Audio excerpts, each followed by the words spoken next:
నమస్కారం అండి. This is #you.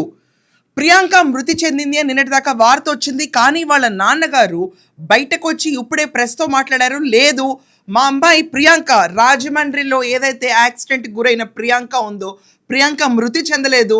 అక్కడ ఆ అమ్మాయి మెడపై నుంచి కారు వెళ్ళటం వల్ల 2 లీటర్ల దాకా నెత్తురు అక్కడికక్కడే ఆ అమ్మాయికి నోట్లోంచి బ్లడ్ వామిటింగ్ అయిపోయిందంట. అది 3 సార్లు వెహికల్ని గుద్దిన తర్వాత అమ్మాయి కింద పడిన తర్వాత ఈ హార్ష్ డ్రైవింగ్ ఎవరైతే ఇక్కడ మనం చూసుకుంటే సుద్దవరపు యశ్వంత్, దాని తర్వాత ఆండ్రూ జోసెఫ్ ఎడ్వర్డ్స్, వీళ్ళిద్దరూ కనుక ఇద్దరు కారులో ఉండి మద్యం సేవించి తిరుమాతిలోకి వెళ్దాం అనుకుంటే థియేటర్ వాళ్ళు పర్మిషన్ ఇవ్వకపోతే అక్కడ వాగ్వాదం జరగడంతో ఆ ఫ్రస్ట్రేషన్ కోపంలో వాళ్ళు కిందకు వచ్చేసి పోలీసులు సెక్యూరిటీ వాళ్ళని వెంటబడుతున్న టైంలో వాళ్ళు హార్ష్గా వెహికల్ తీసి అక్కడ అమ్మాయిని గుద్దుకుంటా వెళ్ళిపోయారు. గుద్దుకుంటా వెళ్ళి సందులోకి దాక్కున్నారు. బట్ ఆ అమ్మాయికి ఇప్పుడు ట్రీట్మెంట్ కంటిన్యూ అవుతుందంట. హాస్పిటల్ వాళ్ళు మేము గ్యారంటీ ఇస్తున్నాము, సోడియం లెవెల్స్ కనుక ఒకవేళ తగ్గకపోతే మేము ఖచ్చితంగా గ్యారంటీ ఇస్తున్నాము ఈ అమ్మాయి విషయంలో అని చెప్పి ట్రీట్మెంట్ కొనసాగిస్తున్నాము అని చెప్పి వాళ్ళ ఫాదర్ క్లియర్గా చెప్పారు. ఎవరు భయాందోళనకు గురాల్సిన అవసరం లేదు.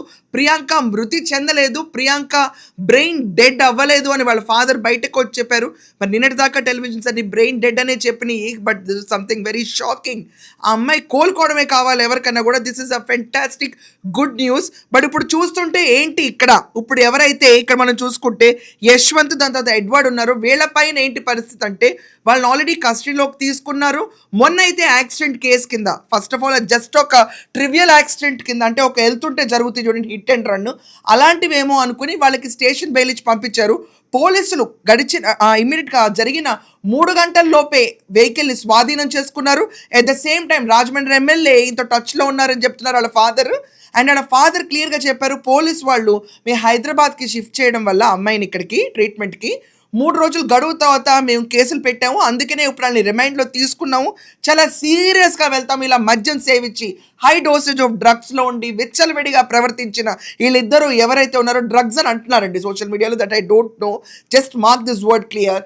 బట్ ఆల్కహాల్ కన్సంప్షన్ మాత్రం బాగా జరిగిందని చెప్పి క్లియర్గా ధృవీకరించేశారు. సో వాళ్ళు విచ్చలవిడిగా చెల్లరేకపోవడం వల్ల హెవీ సెక్షన్స్ ఫైల్ అయ్యి ఇప్పుడు వాళ్ళు అటెంప్ట్ టు మర్డర్ కింద వాళ్ళు దే ఆర్ అండర్ కస్టడీ. వాళ్ళు ఇప్పుడే అయితే బయటకు వచ్చే సీన్ ఎక్కడా లేదు.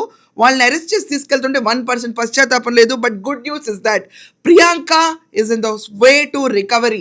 వాళ్ళ ఫాదర్కి ఒక విలేకరు అడిగారు, అవయవదానం ఏంటంటే అలాంటివి ఏం లేవండి, మా అమ్మాయి రికవర్ అవుతుంది, సో అలాంటి ఆలోచనలు మాకైతే ఏం లేవన్నారు. వాళ్ళ మదర్ పరిస్థితి కూడా నిన్న కొంచెం విషమంగా ఉంది, ఇవాళ కొంచెం బెటర్గానే ఉంది. ఆవిడకి యాక్చువల్గా రాజమండ్రిలోనే ఈ న్యూస్ అనగానే ఫిట్స్ వచ్చిందంట పాపం. ఇక్కడికి వచ్చి ఆవిడని ట్రీట్మెంట్కి హాస్పిటలైజ్ చేయాల్సి వచ్చింది. But we all have to wait and see and pray for her speedy recovery.